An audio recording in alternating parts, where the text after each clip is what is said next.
আমি তো মা, একজন সন্তানকে বাঁচাতে গিয়ে আরেকজনকে বিপদের মুখে ঠেলে দেব, সেটা ঠিক হতো না, সেটাই অন্যায় হতো। ইচ্ছেকে আমি জন্ম দিইনি ঠিকই, কিন্তু হয়তো আমার প্রথম সন্তান, বলো।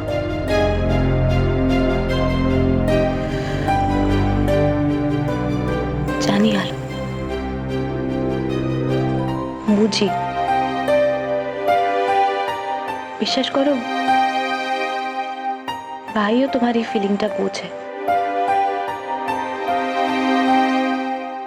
আই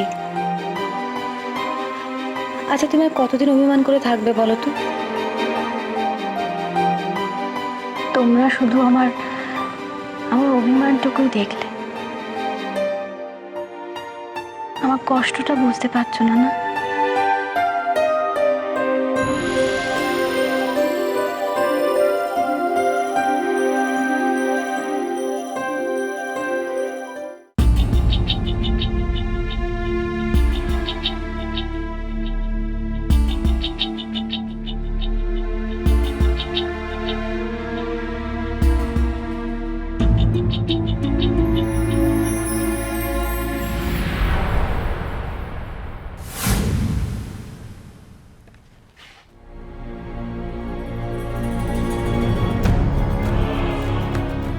তুমি, হাউ ডেয়ার ইউ, আমার মুখোমুখি আসার সাহস হয় কি করে তোমার?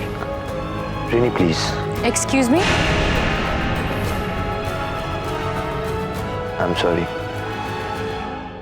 উজ্জয়িনী, তুমি আমার কথাটা একটু শোনো। তোমার এখনো কিছু বলার বাকি আছে বুঝি সৌগত? দেখো, তোমার এই মুখটা না আমার একদম দেখতে ইচ্ছা করছে না, সো প্লিজ লিভ। আমি যা বলতে এসেছি সেটা না বলে আমি যাব না।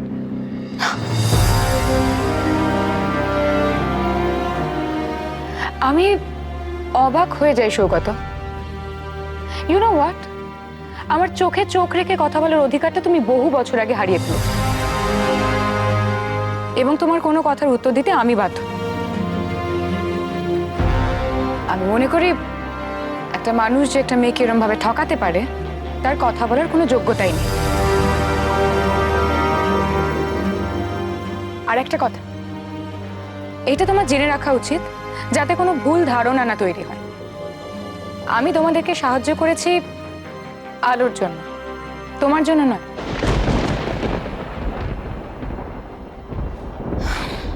And as far as you are concerned,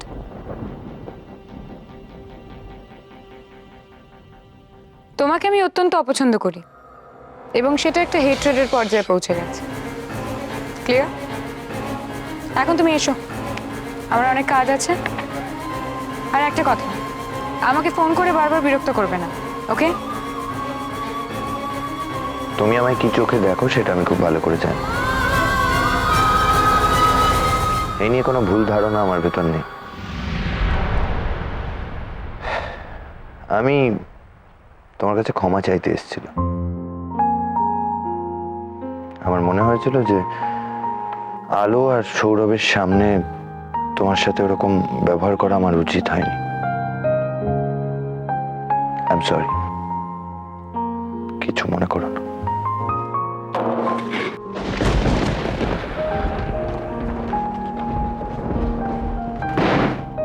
Have the manners to close the door properly, Shogato.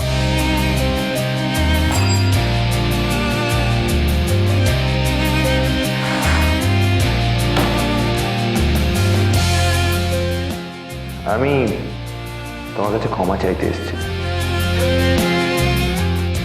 আমার মনে হয়েছিল যে আলো আর সৌরভের সামনে তোমার সাথে ওরকম ব্যবহার করা আমার উচিত হয়নি।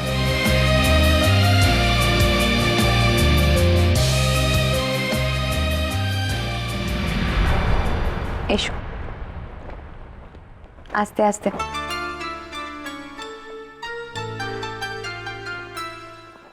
আলো, জল খাবে একটু? হ্যাঁ।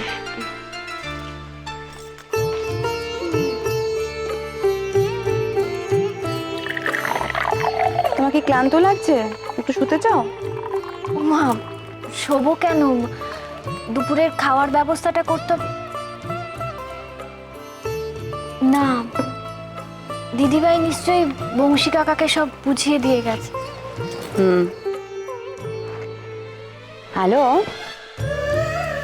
বলছিলাম যে এই মুখোশটা পরে থাকার আর দরকার নেই। আমি বেশ বুঝতে পারছি তোমার রাগটা একটু একটু করে কমছে।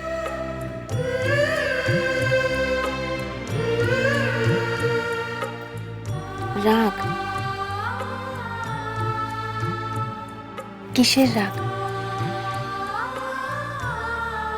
আর রাগটা দেখাবোই বা কার উপরে? এই তো দেখলে তো তোমার অভিমানটা কিরকম দুম করে বেরিয়ে গেল। আমি বলি কি, একটা কাজ করো, ভাইকে একটা ফোন করো, ফোন করে বলো যে তোমার বেবি ভালো আছে আর তুমি আউট অফ ডেঞ্জার। কোনো দরকার নেই বর্দি, ওকে কিচ্ছু জানাতে হবে না। আর জানাতে হলে ফোনটা তুমি করো। এই দাঁড়াও দাঁড়াও দাঁড়াও, কোথাও যাবে না, দাঁড়াও, কথা বলে তারপর যাবে। আচ্ছা হ্যালো, তোমার কি মনে নেই যে ভাই কি বলে সকালবেলা বাড়ি থেকে বেরোলো? আমি জানি তোমার টেনশন হচ্ছে। ধূর তেরি, ভাই ফোনটা আবার অফ। নিশ্চয়ই ব্যস্ত আছে, কি দরকার? না, ভাইয়ের এক বন্ধু দেবজিতের নাম্বার ছিল না এখানে, ওকে একটা ফোন করে বলি ভাইয়ের সঙ্গে কথা বলাতে। দাঁড়াও। কি আশ্চর্য বর্দি, ওনাকে ফোন করে বিরক্ত করার মানেটা কি? কি ভাববে বলুন তো উনি? উনি কি ভাবলেন তার থেকে অনেক বেশি ইম্পর্টেন্ট ভাই কি ভাবছে সেটা জানাটা, বুঝলে? দাঁড়াও, কথাটা বলো, তারপর তুমি যাবে এখান থেকে।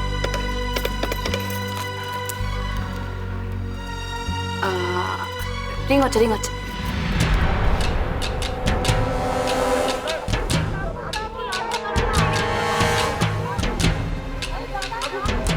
হ্যালো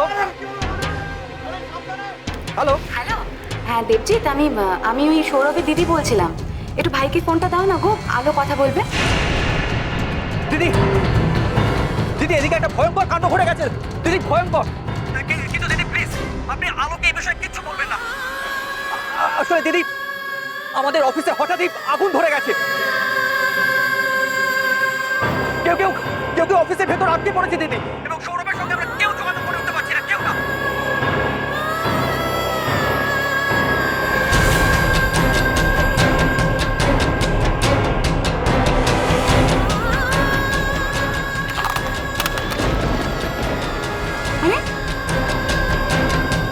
হ্যালো হ্যালো,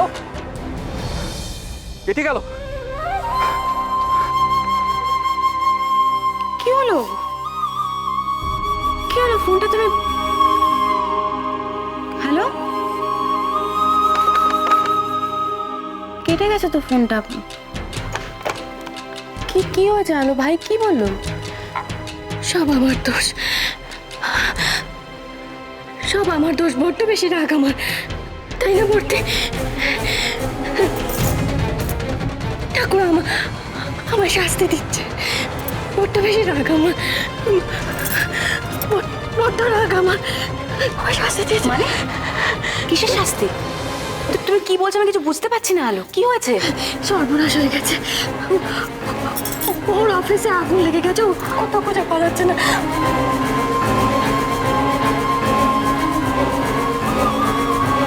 আপনি চুপ করে থাকবেন, আপনি সত্যিটা বলুন। ও নিশ্চয় কোনো বিপদে পড়েছে, না বিপদে পড়েছে, আপনি বলুন, আপনি কিছু বলুন না। কি কোথায় ভাই? ভাই কোথায় বলো? আসলে আসলে আমাদেরই একজন কলিগকে বাঁচানোর জন্য সৌরভ ছুটে বিল্ডিং এর ভেতর ঢুকে গেছে। ভেতরে গেছে মানে? মা ভাই বিল্ডিংটার ভেতরে? তুমি কি বলছো? ভাই ঠিক আছে তো? তুমি সত্যি করে বলো না, ভাই ঠিক আছে তো? ওই বারণ করেছিল কিন্তু ও কারোর কথা শোনেনি, ও ছুটে বিল্ডিং এর ভেতর ঢুকে গেছে। আমি যাবো, আমি ওর কাছে যাবো, আমি যাবো।